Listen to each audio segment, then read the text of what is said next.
America. So hopefully we'll be very, very successful here. And I think that pretty much sums up my involvement. Great, thank you very much. Can I ask you a question? Yeah. Yes. Okay, well, Is there any success so far? I mean, are you pleased with what the results?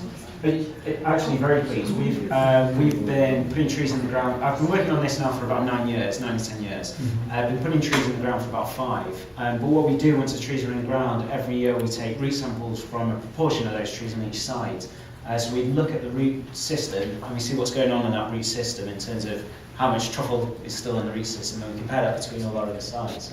So that gives us good indications as to how each site is performing, and it also allows us to collect really interesting data.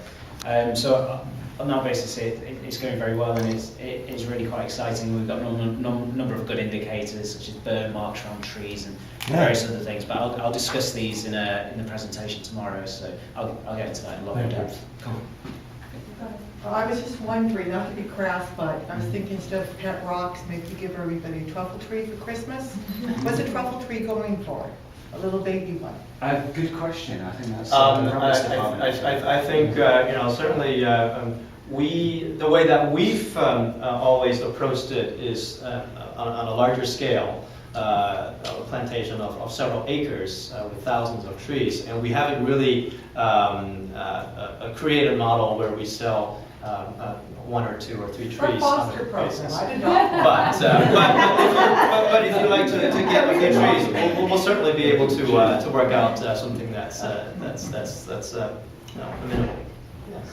How much does it cost you to put this together? To put a tree together? Yeah.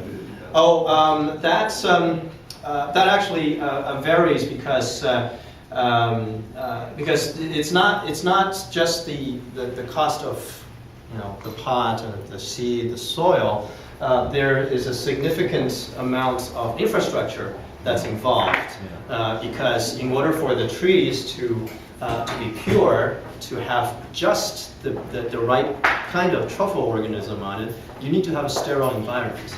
Otherwise, you're propagating trees, you're planting trees into the ground thinking that you're growing Perigord truffles, but in fact you're growing a bunch of other things. So it's important to have a very highly sterile environment, and that requires a clean room type of environment. So the infrastructure cost is fairly high, but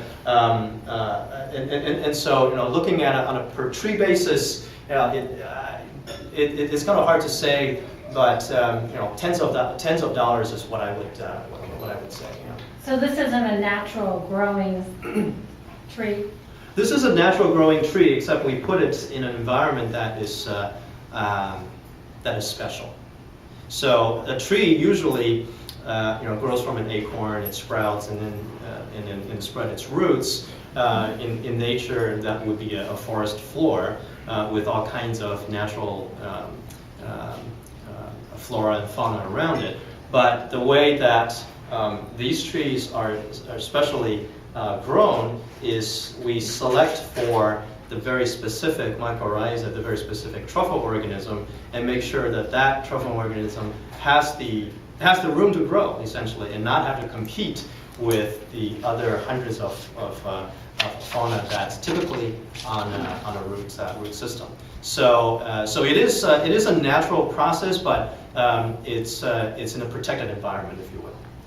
So mycorrhizal fungi form a symbiotic relationship with the roots That's right. of the trees.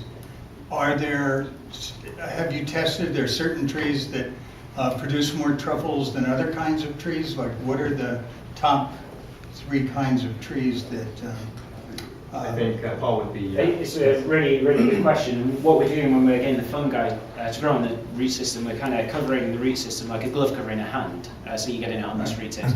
Now there's some trees which can do that, and there's some trees which can't. So there are a number of tree species which can't form that kind of association. And out of those that can, oak and hazel are the two which have got the largest data set. So those are the ones which we can reliably tell people you can plant those, and we've got a rough idea of what kind of yields you're going to get.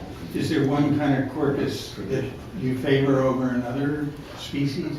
We're quite keen, as for the summer truffle, we're quite keen on deciduous oaks, so we're quite keen on Quercus roba, Quercus ruba.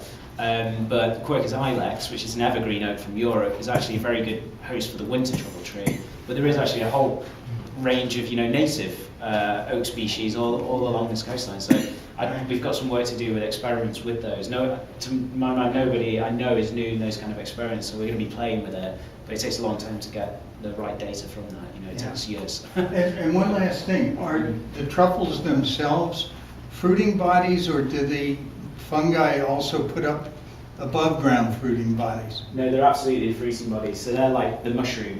When you have mushrooms, that's a fruiting body of the mushroom fungus. The truffle is a fruiting body of the truffle fungus. And actually why they smell so strong is because they're underground and they need to be found to spread their spores around. So that's why they're so pungent.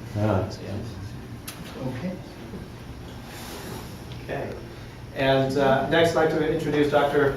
Alexander Urban, who is from the University of Vienna and who's a very well-respected truffle research scientist in Europe. Dr. Urban. Thank you very much, Robert, for inviting me.